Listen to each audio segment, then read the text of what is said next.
Dea OnlyFans ditetapkan jadi tersangka penyebar konten pornografi. Ini barang bukti yang disita. Dea OnlyFans ditetapkan sebagai tersangka kasus pornografi. Video porno wanita bernama Gusti Ayu Dewanti itu menjadi barang bukti.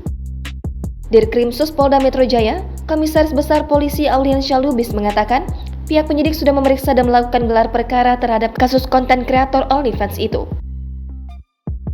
Dari kasus tersebut, polisi juga menyita sejumlah alat bukti, yakni konten-konten porno Dea yang disebar oleh tersangka.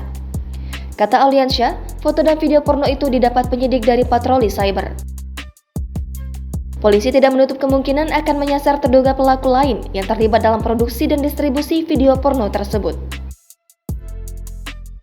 Sebelumnya, konten kreator OnlyFans yang kerap mengunggah video porno diringkus di Treskrimsus Polda Metro Jaya. Dirkrimsus Polda Metro Jaya, Komisaris Besar Polisi Auliansyah Lubis mengatakan, pihaknya meringkus pemilik akun Graysets Dea OnlyFans. Auliansyah mengatakan Dea diringkus polisi di Malang, Jawa Timur pada Kamis 24 Maret malam. Namun, ia belum dapat merinci terkait penangkapan tersebut. Auliansyah masih enggan mengungkap berapa pelaku yang diamankan dalam pengungkapan kasus konten di situs porno tersebut. Sebelumnya, Dea sempat viral lantaran masuk ke podcast Deddy Corbuzier. Ia mengungkapkan perihal konten porno yang diproduksi dan didistribusikannya di situs OnlyFans.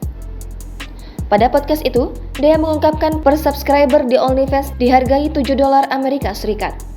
Namun, yang masuk didatakan oleh si konten kreator hanya sejumlah $5,4 Amerika Serikat atau sekitar Rp75.000 usai diposting pihak OnlyFans.